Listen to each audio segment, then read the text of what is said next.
Here's 5 things I wish I knew if I began as a property investor today and I was just starting out trying to build a property portfolio. Let's go. So number 1, the market moves faster than you. Now, this advice is critical to anyone who thinks that they're going to save their way to a 20% deposit and save their way to the position where they can buy a home. A lot of people are doing this when they're investing. They're afraid to take on risk.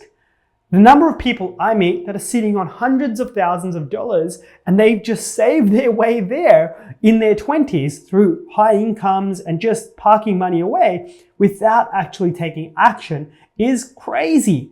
It's such a silly way to actually grow your portfolio and grow your financial wealth over time. The reality is inflation erodes the money that you save and markets somewhere will rise faster than you can save. That's really, really important. And it is a little bit of a depressing story, let's be real. House prices rise faster than incomes. That's been going on for decades, which means house prices rise faster than your ability to save.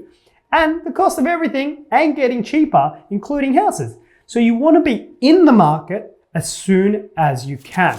Now, this is a little story about me, and you know this. Anyone who's watched this channel, seen this podcast a few times, know that when I bought my first property, I had no money left. Curtis, my co-host on Australian Property Talk, he bought me lunch to get me through 1 week because I had used all of it to buy that first property. That's the sort of wild thing and the wild attitude you kind of need to take. Doesn't need to be that crazy. I'm not recommending that. That was a little bit nuts. I probably had a rough week that week. So what you really want to do is acknowledge that the market moves faster than you. So you want to be in the market as soon as you reasonably can. That fits your risk profiles. Don't recommend going as wild as me. Here's tip number 2, and this one is against me a little bit. Use experts. Learn from them, but don't worship them. The reality is it's 2025 and there's a lot of marketing machines out there, people gathering followings from sharing information. And I do this myself. On this channel, I try and share as much about everything I know so you can make better decisions. It's important to consume some of this information, whether it's from me or from other people, to elevate your knowledge. But don't start worshipping the producers of these marketing machines and start giving them everything that you want. I'm sharing this with you despite owning a buyer's agency and a mortgage broking business. I'm not saying go and use us. Just take on the learnings, take on the knowledge, take the bits of golden nuggets that you need to know that help you get to where you want to get to. Particularly the suburb type stuff if you're looking to buy right now, or the strategy or the macro information that we go on in this channel to work out if it's a good time. That's sharing those golden nuggets with you so you can go take action yourself. You'll hear that from me a lot on this channel, regardless of my own personal position. Now, this is the analogy that I use to describe it.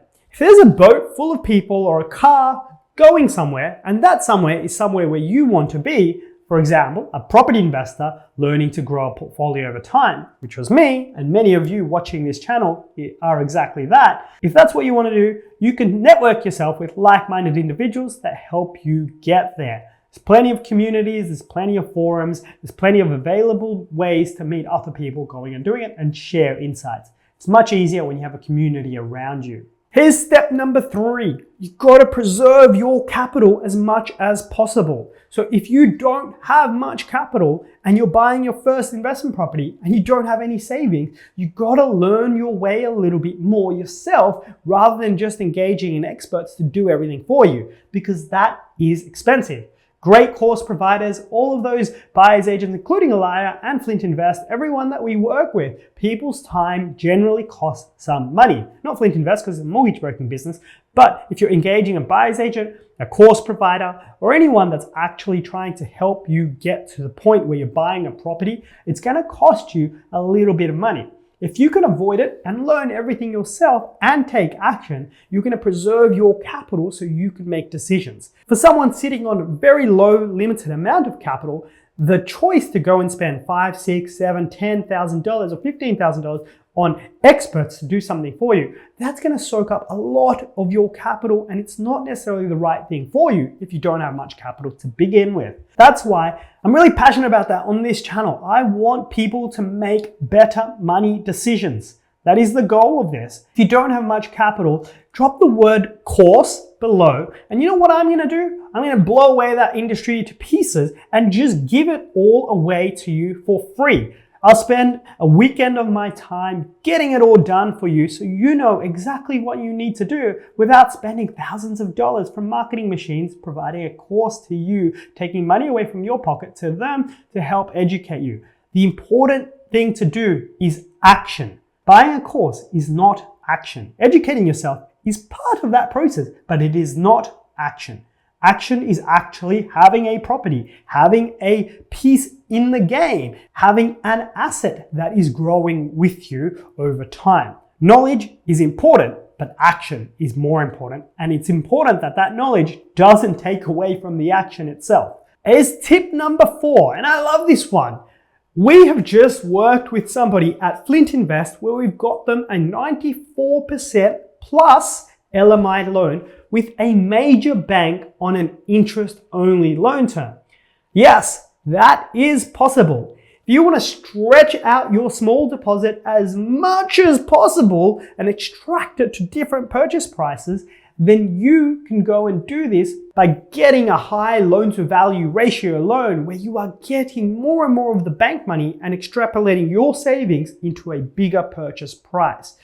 This is possible today, and you can get a 94% loan plus mortgage insurance capped into the loan, so you only need 6% plus stamp duty costs there to buy an investment property. For a $300,000 property, that's around a $35,000 investment to go and buy your first property. In fact, I'm going to put a little table here with different purchase prices and the amount of capital that you need to go and purchase. If you need help with this, give us a ring, jump in that comment below, in the description below and into the links, and book a time with Flint Invest, and one of our experts will help you by presenting this option to you if it works for you. Gets you into the market quicker. Does come at a cost. It is riskier than a standard loan, but it could help you get to where you want to get to, especially if you don't have much of a deposit.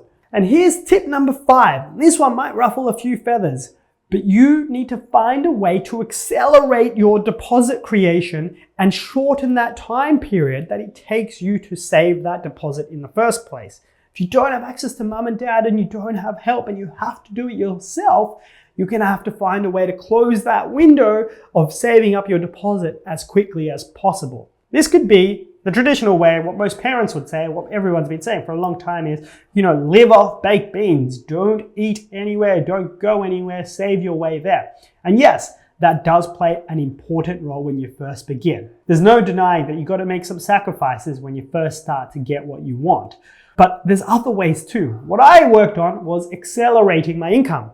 9 to 5, I went into my graduate job, did my job, got paid money into my bank account, loved doing that. But I also supplemented it with additional income streams as much as possible to close that gap in time quickly to get myself that additional capital that I needed to go and invest. On the plus point as well, probably not so relevant for you if you don't have any debt, but it does also improve your borrowing power if you do have additional income streams that can be used by banks to be used when they're calculating how much they'll lend to you. A few little tips here. You can get creative with that initial savings that you have. You can invest in ETFs, crypto, shares, whatever it is, do some trading. There's so many options. The guy downstairs who helped me produce this video, he told me about when he began, he started trading furniture, going on Gumtree, buying really free furniture, really wherever he could find it, and then selling it to somebody else and clipping a little margin on his weekends. You know what that attitude is? Hustle attitude. He's still in his 20s and he's on to his 6th property. It starts compounding over time if you start taking that action early, and most importantly, going back to the first point that I mentioned, the market moves faster than you. The person that I'm just talking about knew this, and he bought as soon as he could and was able to extract that equity straight back out, got a high deposit loan too, and then went and purchased again and again and again, and then had an asset base that was just rising over time. And he's really transformed his entire financial future from making these decisions early. So I hope this video gave you some insight. 5 steps to get into the market sooner and to improve your financial position.